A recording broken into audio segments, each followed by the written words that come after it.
volvimos a tener superávit financiero en el mes de febrero. Concretamente, lo que estamos haciendo fue, entonces, obtener un resultado. La realidad es que si ustedes toman los 2 primeros meses, que es equivalente a medio punto del PBI de superávit primario, eso anualizado serían 6 puntos. Es decir, por lo tanto, digamos, hemos sobreajustado lo que necesitábamos, porque nosotros necesitábamos hacer solamente un ajuste de 5 puntos del PBI. Es muy gracioso porque hay muchos que hablan de que no es sustentable, que esto, que el otro, cuando decían que lo único que se podía hacer era que era imposible ajustar más que un punto del PBI. Bueno, nosotros ajustamos más de 5. Pero claro, digo, eso implica dosis de coraje que otros no tienen.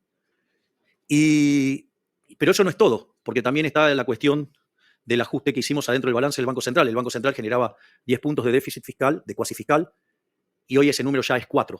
Es decir, con lo cual no existe registro histórico a nivel mundial de que un gobierno haya hecho un ajuste de 11 puntos del PBI en 3 meses. Al margen de eso, bueno, pero están muy enojados porque, bueno, llegó Elon Musk. Lo importante de esto es que, frente al desastre inflacionario que teníamos, ya cuando nosotros asumimos el gobierno en 3 semanas, la inflación llegaba a 30%, la minorista, y daba para esperar que el mes cerrara en términos de 45%.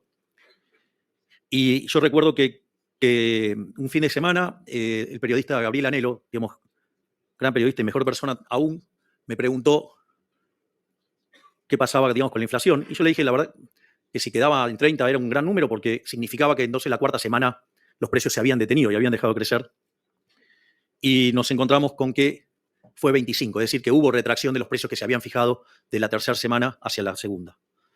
Y después, en el mes de enero, la inflación fue del 20% y la inflación de febrero fue del 13%. Ahora, cuando ustedes limpian los efectos del arrastre estadístico, lo que tiene que ver con los aumentos de una vez para siempre, tipo lo que fue la recomposición de tarifas y las prepagas, eso equivale a 6 puntos, con lo cual la verdadera inflación del mes de febrero fue del 7%.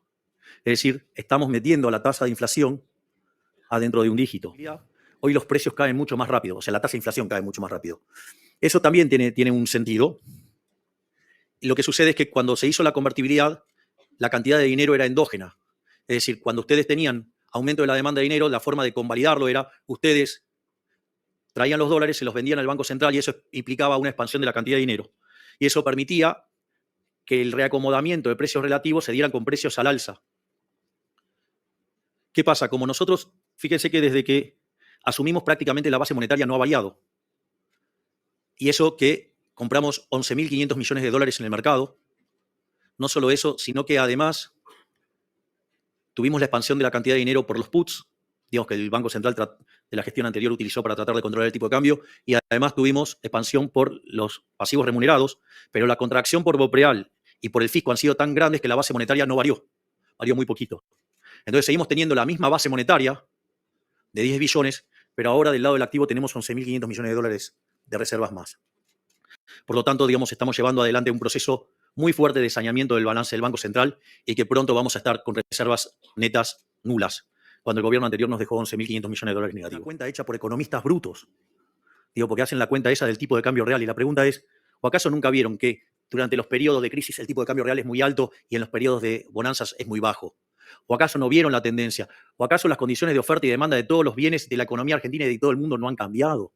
Es decir, ¿cómo pueden pretender ser tan arrogantes de determinar cuál es el precio de algo? Si aparte además, digo, hacen ¿el promedio de qué cosa? Si con el desvío estándar que tienen, eso promedio es una burrada hacer eso. Tengo un artículo sobre eso que dice tipo de cambio real cuando los economistas son parte del problema. Y además implica un problema de una fatal arrogancia o grosera, porque además implicaría, digamos, conocer las preferencias, la tecnología, digamos, y las dotaciones, ya no solo de nuestra economía, sino que además la del resto del mundo. O sea, parece bastante patético, digamos, creer que pueden tener toda esa información para tomar todas esas decisiones. Es decir, lamentablemente en Argentina la educación pública, porque toda es pública, puede ser de gestión privada o de gestión estatal, ha hecho muchísimo daño lavando el cerebro de la gente y llevando a la lectura de autores que verdaderamente han sido verdaderamente nefastos para la historia de la humanidad, y en especial para Argentina. Digo, yo siempre hago el chiste que si ustedes van a la Universidad de Buenos Aires, a la Facultad de Ciencias Económicas, y le preguntan quién es Ludwig von Mises, le van a decir que es el 9 de Holanda. Digo, y para otros es el mejor economista de todos los tiempos junto a Murray Newton Rothbard. Eso sí, al barbudo, sí, lo conocen, al barbudo alemán, digamos, a ese empobrecedor de Marx, con la ventaja de que yo además tengo a mis ministros que le pegan tiros a las sirenas. Con lo cual vamos bien. Entonces, de recibir una economía que tenía un riesgo país de 2.900 puntos, hoy está ya llegando a 1.400. Los analistas ya lo están viendo que vamos camino a 1.000. Eso no es menor porque nos abre las posibilidades de ingresar al mercado de capitales.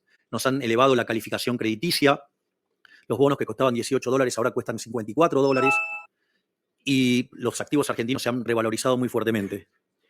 Y cuando hoy ven el dato del PBI, es cierto que en el primer trimestre cayó cerca de 4,5, pero también es cierto que los analistas esperaban que cayera a 6. Es decir, estamos haciendo un ajuste mucho más fuerte que el que preveían los analistas y estamos cayendo menos. Y eso también alienta la idea de una salida en B corta. Apareció un dato muy interesante de la consultora Orlando Ferreres, y es que el desestacionalizado de febrero dio positivo, o sea, un poquito, con lo cual nosotros no nos ilusionamos con ese número, pero por lo menos pareciera que vamos a estar encontrando en algún momento cercano en el tiempo ya el piso. Y muchos analistas ya están hablando de una recuperación en B corta, lo cual es entendible si uno mira el ritmo que está cayendo el riesgo país.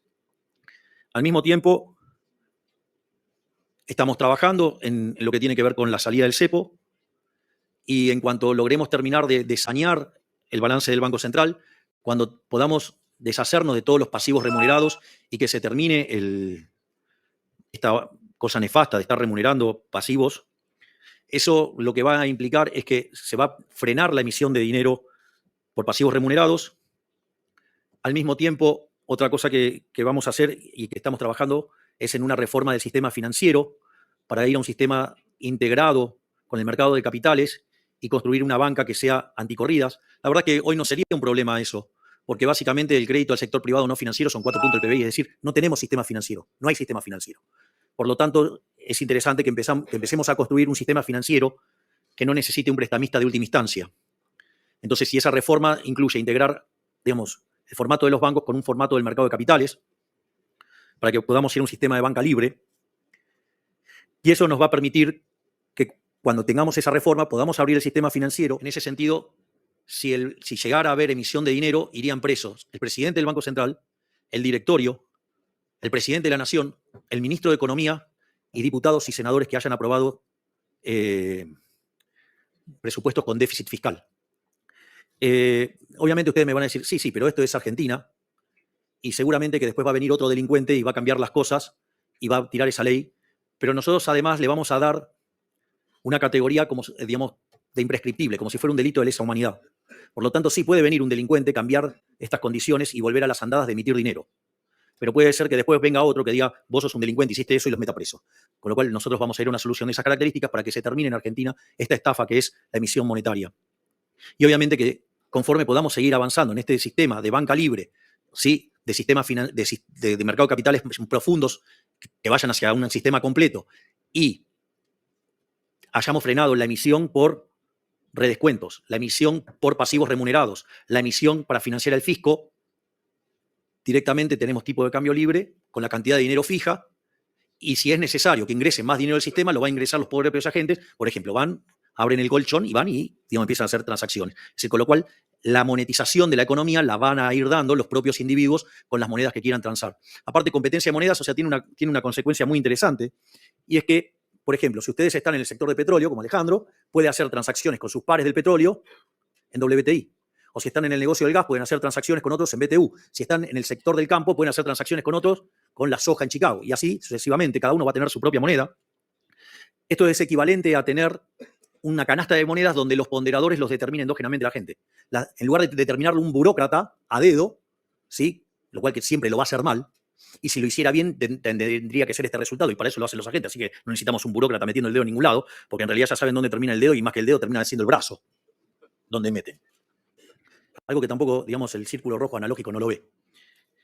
Miren, todos los DNU que se mandaron en Argentina, todos fueron destinados a generar regulaciones, o sea, quitar libertad de mercado, hacer mercados más concentrados, regalarle negocios a los amigotes, ¿sí?, curros enormes, y sobre todo cercenamiento de las libertades individuales. Digo, a punto tal, digamos, recuerden lo que hicieron en la pandemia, esta manga de delincuentes. Y sin embargo había gente aplaudiéndoles que nos encerraran. Ahí nadie, digamos, nadie se opuso a toda esa catarata de DNUs. Nuestro DNU es el primer DNU en la historia que devuelve libertades individuales, hace que los mercados sean más competitivos. Fíjense lo maravilloso en el tema de alquileres, ¿no? Digamos, ya no se podía conseguir una propiedad, nada. Se duplicó la cantidad de viviendas en alquileres. Los precios en términos reales cayeron de los alquileres. Se expandió fuertemente ahora el mercado inmobiliario durante el mes de febrero. Es decir, mire las cosas interesantes que logra el DNU, que aún sigue vigente, pero que, digamos, tuvo un traspié en la Cámara de Senadores. Que, dicho sea de paso, no es tan malo, porque si nosotros solo tenemos 7 senadores y tuvimos 25 votos, tan mal no nos fue. Hay una mejora. Es decir, hay gente que está apostando al cambio, pero obviamente, como esto también toca curros de la política, evidentemente, como los políticos no quieren ceder sus curros, no quieren ceder sus privilegios, no quieren ceder nada, entonces prefieren hundir en la miseria a los argentinos con tal de mantener sus privilegios de casta. Por eso voltearon el DNU. Del 11 de diciembre del 25, y además le vamos a meter las 3.000 reformas que están pendientes y que no podemos sacar por este conjunto de delincuentes que son la máquina de impedir, que quieren que continúe el statu quo, donde ustedes pagan la cuenta y ellos se benefician. Por lo tanto, digamos, soy muy optimista respecto al futuro, porque estamos logrando un montón de cosas a pesar de la política. Y eso, además, la gente lo está viendo. Esto es muy interesante porque, a pesar de que estamos frente al ajuste más grande de la historia de la humanidad, el 70% de los argentinos reconociendo que están peor, hay datos muy importantes. El primer dato importante es que cuando nosotros asumimos, solo el 20% de los argentinos creían que de un año hacia adelante iban a estar mejor. Pero en enero ese número trepó a 30. En febrero trepó a 42. Y hoy el número es 50%. Es decir, pese a que estamos peor en el presente, el 50% de los argentinos están convencidos que de acá para adelante vamos a estar mejor. No solo eso, el 70% de los argentinos están convencidos que vamos a lograr derrotar la inflación, donde 50 puntos de ellos creen que lo vamos a hacer en el primer año y 20 creen que lo vamos a hacer en el segundo año. Y cuando ustedes además miran lo que está ocurriendo en términos de una palabra que represente el sentimiento de los argentinos, la palabra que aparece con mayor fuerza y domina fundamentalmente es esperanza. Es decir, la gente tiene esperanza, la gente está viendo que vamos a salir. Es decir, hay luz al final del camino y la gente la está viendo a pesar de que hoy la está pasando mal. Se dio cuenta que el populismo no lleva a ningún lado. Se dio cuenta que la solución es abrazando las ideas de la libertad. Y eso no es menor. Si hoy fueran las elecciones en un balotaje, hoy estaríamos sacando un 58%, es decir, sería 58, 42 estamos, en lugar de más 12 estamos más 16. Y cuando ustedes le preguntan a ese grupo, digamos, a quién votaría en primera vuelta, votaría por La Libertad Avanza con 48%. Es decir, mejoramos el caudal de votos en un 60% respecto de lo que obtuvimos. Y eso significa que con eso solo ya ganaríamos en primera vuelta, porque la segunda persona en intención de votos es la señora Cristina Fernández de Kirchner con 20. Pero no solo eso, hay 10 puntos que si vamos por el caso más rudimentario, mitad y mitad, 48 y 5, 53. Por lo tanto, lo que quiero decirles es que hay esperanza. ¿Saben por qué hay esperanza? Porque la gente se despertó. Decidieron dejar de ser corderos y decidieron ahora ser leones. Por lo tanto, hay esperanza porque los argentinos están abrazando las ideas de la libertad. Por lo tanto, no solo que yo les voy a decir que vamos a estar mejor, ellos ya saben que vamos a estar mejor. Por lo tanto, Argentina sí tiene futuro, porque ese futuro es liberal. Muchísimas gracias.